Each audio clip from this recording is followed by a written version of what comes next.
Hey guys, Ashley here from theawakenstate.net, and today I'm going to talk about some common manifestation myths and misconceptions that are honestly just kind of driving me crazy.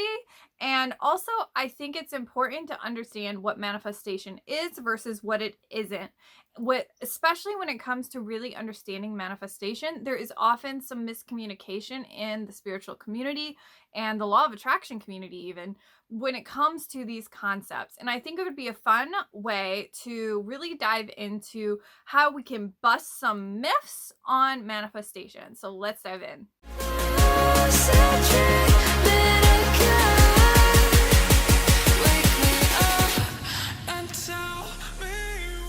Hey guys, Ashley here. Happy holidays. So if you don't know, we do have the 50% off sale. This is one of the final weeks it's going to be on. So if you are interested in select courses at 50% off, I definitely recommend checking out the holiday gift guide on the website. I'll drop some links down below for you. And ultimately, hi, how's it going? So basically, what we're going to talk about today are manifesting myths that you can have when it comes to manifestation that are literally blocking the flow, your receiving capacity, and ultimately can completely block the way that you are receiving in your desires. So these are the top ones that I've really seen repeatedly occur. And honestly, I feel like I could probably even do an entire podcast series on this topic because there's so many of them. But I'm just going to cover some of the ones that have been coming through and we'll take it from there. And basically, we're just going to bust the myths of what manifestation is versus what manifestation isn't. So let's start out with what is manifestation really? Well, manifestation is literally you claiming something from the quantum reality and choosing to bring it to physical form in your life. It is bringing something non-physical, energetic that you are claiming from the quantum, and you are literally bringing that into your life. It's literally you consciously choosing to claim an outcome and bring that into form in your life. It's essentially fucking alchemy, like when you think about it. So manifestation is you co-creating your life. Okay? And when I say co-creating, I mean co-creating with God, co-creating with the universe, co-creating with quantum intelligence, infinite design, whatever you desire to call it. We are co-creating. We are not just doing this by ourselves. There is a co-creation process occurring. So let's dive into these manifesting myths. So the first one I really want to talk about is manifesting is just ego because it comes from I want. This is one that I've seen a lot, especially in the spiritual community, and I can understand how it gets a bad rap because a lot of spirituality is about being non-materialistic. It's about removing ego, and it's ultimately about living like a monk. But ultimately, when we think about manifestation is just ego, we have to also fact check that manifestation isn't just about ego. Manifestation is literally about communicating to your soul and honoring your soul's desires of your heart. It's literally about understanding that you have a soul desires within you that are creating your next level of growth, of expansion, of evolution. When you start to honor that aligned part of yourself, it becomes so much more than just wanting something on a to-do list or shopping in a catalog. Manifestation is about stepping into more alignment with your life. It's ultimately about removing the I want and I need and saying, I already have this. This is already within me. This is something I can access from within me. It has nothing to do with ego. And if anything, that's the funny thing about this entire conversation. Manifestation is just ego. It's actually the exact opposite of ego because ego is your past identity. It's your past self. So when you're manifesting, you're working with soul, you're working with new identity, you're working with quantum intelligence. It has nothing to do with the ego because the ego is the old identity of past self. The ego is actually full of resistance and cognitive dissonance and completely goes like, it's just hilarious when you hear it because it's like, it's actually not remotely full of ego. Manifestation is about stepping into soul evolution. It's about stepping into the expansion of self. Okay, the next one is my desires are bad. My desires are bad, wrong. It's selfish for me to want what I want, etc. It's selfish to be materialistic. These are all just beliefs. So when we say that my desires are bad, my desires are wrong, my desires are selfish, it's selfish to want things, it's selfish to have things, all you're doing is saying all of this conditioning that you've inherited probably from your parents or caregivers or previous generations before you, where you decided in your brain that it's actually bad to want what you want. It's actually bad to have what you want. It's not safe to have what you want. It's either not safe to receive, it's not safe to have what you want.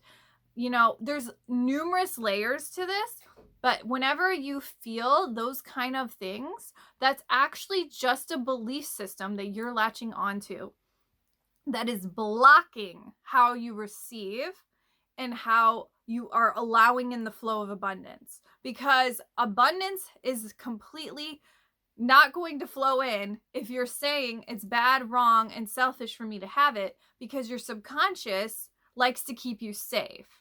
And if your subconscious mind likes to keep you safe, it won't allow those things in as rapidly, because you say that you're going to feel selfish, wrong, and bad. So why would your subconscious want to help you if that's how you're going to feel? It won't, because it wants you to feel safe and happy. So realistically, when you have those beliefs, the best thing you can do is start to question them. Is desire actually bad? Is desire actually ego? Is desire actually wrong? No. So we have to go beyond the conditioning to understand that it's safe to receive. My desires are from the divine. My desires are safe guidance. My desires are from the highest good of all involved. So it's like we can go beyond that energy of like lust or like primal desire, or even just that energy of wanting something because it's cool and everybody else has it. Now, desires can be ego. Desires can be like, that's a sweet ass car. I want that car, but I don't really know why I want that car, but I want it. That's more of an ego-based desire. Whereas something that's just like comes into your heart and it's like, I just decide that I need to start a spiritual business. I have this deep desire to start a spiritual business, and I don't know why, but this just feels like the right move to make. That's like totally different. It's a totally different energy. You know, it's a totally different energy when you want to support your family with a good paying job versus just wanting money to want money. You know what I'm saying? There's a different energy. So it depends on what energy you're coming at it from. Let's move on. So the next one is to manifest, I just think positive thoughts and do absolutely nothing. I think positive thoughts and do absolutely nothing. This is one that is very popular and has a huge bad rap of toxic, oh my gosh, tongue twister. Toxic positivity. Toxic positivity, where we think that if we're just happy and we just completely shun away from the resistance and we don't really question it and we don't really look at it and we just sit there on the couch, that all of a sudden, you know, the magic and miracles are going to fall in our lap. And see, here's the thing with this, is sometimes the action is no action, and sometimes there is always action to take. So it's kind of like, it's like a paradox. Is there always action to take? Yes, but is it coming from the right place or the wrong place? When we say, I just think positive thoughts and I'm going to manifest what I want, that's such a limited, a skewed version of manifestation. It has nothing to do with that. It's more about creating supportive affirmations, supportive thoughts, and supportive feelings and supportive beliefs to create a firm foundation for what you want. It has nothing to do with feeling positive and happy in the moment, but like at the end of the day, you feel like shit and you're just trying to gloss over that. That's not what it's about at all. And instead, it's rather about manifestation is really about creating supportive beliefs. It has nothing to do with thinking positive. Thinking positive alone will not get you a manifestation because you are not claiming what you want. You're not speaking what you want. You're not affirming what you want. You're just trying to be positive. So it won't work. The next one, I wrote them all down. Successful manifestation is about raising my vibration. And so I am not low vibe. And if I'm low vibe, I can't receive. If I'm high vibe, I can receive. This is harmful, so harmful. It can drastically reduce your receiving. And most importantly, it is a terrible way to manifest because it teaches you that your emotions are wrong, your emotions are bad. And if you're not high vibrational enough, then you won't receive. This is one of my soapbox ones, and I hate it. I hate it. I hate it. And I don't hate a lot of things. Successful manifesting has nothing to do with low vibe versus high vibe, and everything to do about what you're choosing, what you are choosing to manifest, what you are choosing as the outcome. It is not dependent on your doing. It's not dependent on how you are being in a particular vibration. It's not dependent on what you are doing to get a result. It's dependent on what you are choosing. It has nothing to do with feeling a particular emotion, feeling a particular way, taking a particular action. It has nothing to do with that. It's about what you are choosing. End of story. Manifesting is a result of feeling a specific way. Yes, this one piggybacks right off the next one. Manifesting is a result of feeling a specific way. This is also wrong because manifesting, again, has nothing to do with a particular feeling that you're feeling in your body. This is one that really used to fuck with me. Like, I used to be like, I have to feel a particular way in order to manifest, or else I can't manifest. I have to relax in order to manifest. I have to relax. I have to do this. I have to do that. And it became this mentality of, it's like, I have to detox, I have to clean, I have to make sure I'm relaxed, I have to do this laundry list of things to be high vibe, I have to do all these things so I can get into a good vibrational state. That is all unnecessary.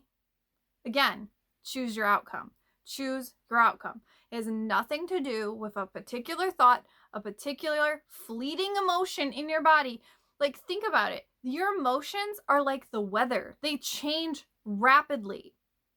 If you're trying to use only your emotions to manifest, you're like all over the place, just like the weather. The weather changes rapidly. The weather changes whenever it feels like it. Your emotions get triggered so easily that trying to manifest by just using your emotions is like it's like as if you're only using like your sacral chakra to manifest instead of your entire chakra system.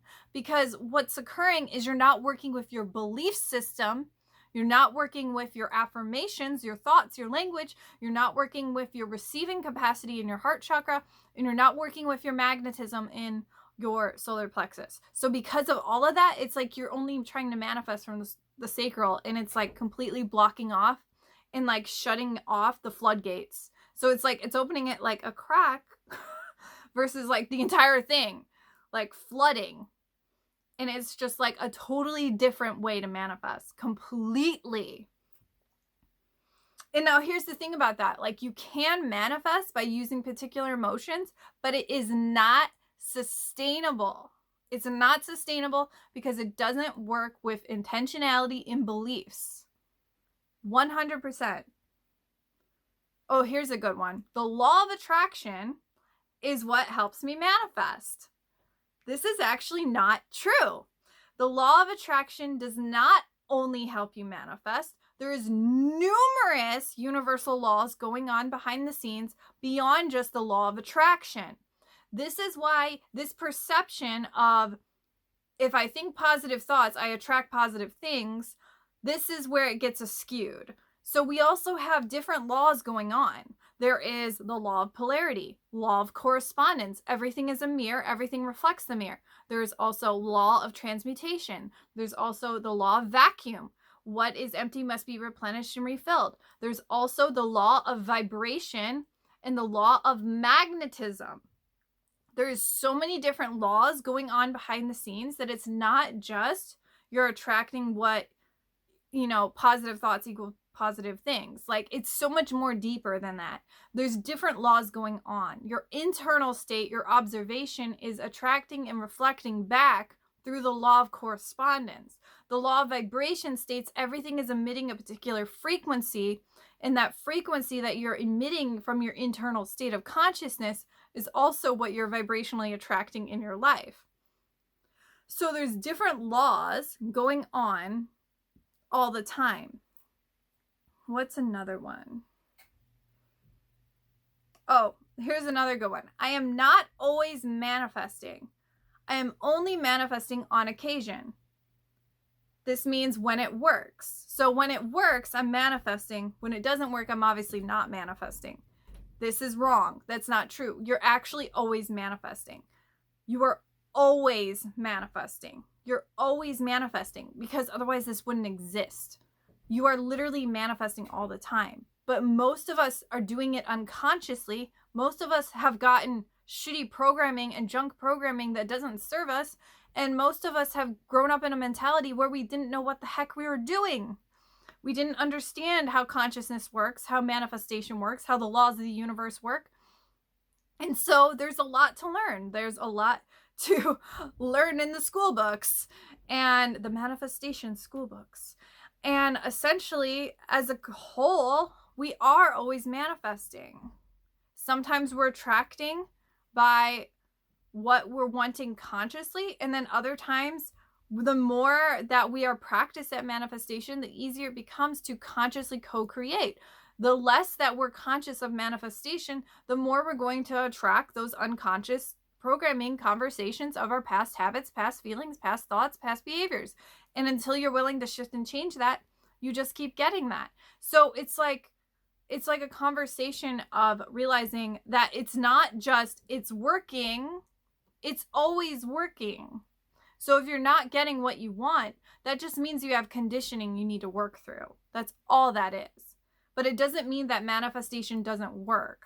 It doesn't mean that the law of attraction isn't real, or that the universal laws of the universe don't exist. They are in existence and they work just like gravity, but there might be some conditioning, some resistance, some cognitive dissonance going on behind the scenes that's making manifestation so much harder, so much more of a struggle. It could be the beliefs you have about that particular thing. It could be your thoughts about that particular thing. There's so many different layers to it than just saying, well, I tried writing one affirmation and I lit a candle and had an orgasm and it didn't work. Well, that's because you have to keep working it. You have to keep working it. It's not just a one and done conversation. There's so much more going on behind the scenes. And so the more that you're consciously choosing and consciously in intention and of your focus and of your attraction power, the stronger and easier it gets. So it's not that it works sometimes and doesn't work other times. It's always working. Okay, I think I have one more. Which was it?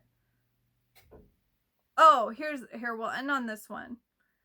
I just have to think a thought and it manifests. This one is so not true, because you have to consider, how did you create a habit? It took a lot of willpower, a lot of repetition, a lot of consistency, and a lot of repeated actions over time. So when it comes to manifestation, some of us consider that maybe if I just think a thought once or twice, it's going to manifest. And the reality is there's some lag time, there's some rewiring time, and there's some universe rearranging time. So you can have a negative thought and it won't immediately manifest. This is just a fear and an uncertainty and a worry that people have when it comes to manifestation, because they think if they have a bad thought that it instantly manifests, and that's not remotely true. And it's not true for multiple reasons. The first one is what I just said. Habit formation is how you actually manifest. It has to happen with repetition, momentum, consistency, focus, and magnetism. It doesn't just happen like that unless there's some strong emotional need, desire, emotional charge. That's what creates those quantum shifts. Most of the time, though, it's with repetition, momentum, consistency, magnetism, intuition. Now, the next reason why that doesn't occur is because fear is a low vibration. Fear is actually incredibly dense, low, and puts our energy on survival mode. And it literally conserves energy. So it's a very dense, low vibration. Won't it won't manifest fast because it's such a low, dense vibration. The lower a vibration is, the denser the velocity. So, like, to get all nerdy with you, when a vibration is high, it does manifest faster. When a vibration is low, it's like very slow, stagnant energy. It's why they say, low stagnant energy occurs when you have low motivation. You don't really want to do anything when you're like have low motivation, so you're like in a reserved mode. So in that same regard, that's the same thing that's happening when you manifest. So you don't just think a thought and it manifests. There's actually a lot more going on behind the scenes than just thinking a thought and something will occur. All right, did I cover them all? I think so. Yes, I did. Awesome. Cool. So I hope you enjoyed these common manifesting myths and how we debunked them. And I am going to tell you about, let me think. Well, the next course of action I would take from understanding manifesting myths is starting to question, what beliefs do you have that maybe need to be questioned when it comes to manifestation? One of the excellent courses for this that I have is the Manifesting Detox Bootcamp, where we go over manifestation as a whole. Maybe you have misconceptions around desire. Maybe you have misconceptions and limited beliefs around receiving. Maybe you have manifestation misconceptions around manifesting as a concept as a whole. One thing that drastically shifted the way I received was cleaning up some of those core foundational beliefs around receiving, desire, and how manifestation actually works. See, here's the thing, right? We often think that when it comes to manifestation, it's like I have to do this laundry list of limited belief work, and I have to dissect my wounds and figure out what I need to heal so I clear up my blocks. And what I just decided to do was, it's so much easier to just look at, well, how do I believe manifestation works? So these are great journal prompts. How do I believe manifestation works? Personally, for me, how do I believe it works? How do I feel about desire? What are my beliefs about desire? What are my actual beliefs about desire? And then finally, what do I feel about receiving? What do I believe about receiving? Journaling on that and seeing what comes through for you will shed a ton of light on why you manifest the way that you manifest. Absolutely. Okay, so I'll leave you with that. Right now, like I said, the holiday sale is going on. This is probably the second week of December. So it's like 5 more days. I think it'd be like 5 or 6 more days left. So it will be closing around the 17th. So if you want anything particular for the holiday season at special pricing, I highly recommend spending some time in the holiday gift guide. I'll leave some links below. Happy holiday season!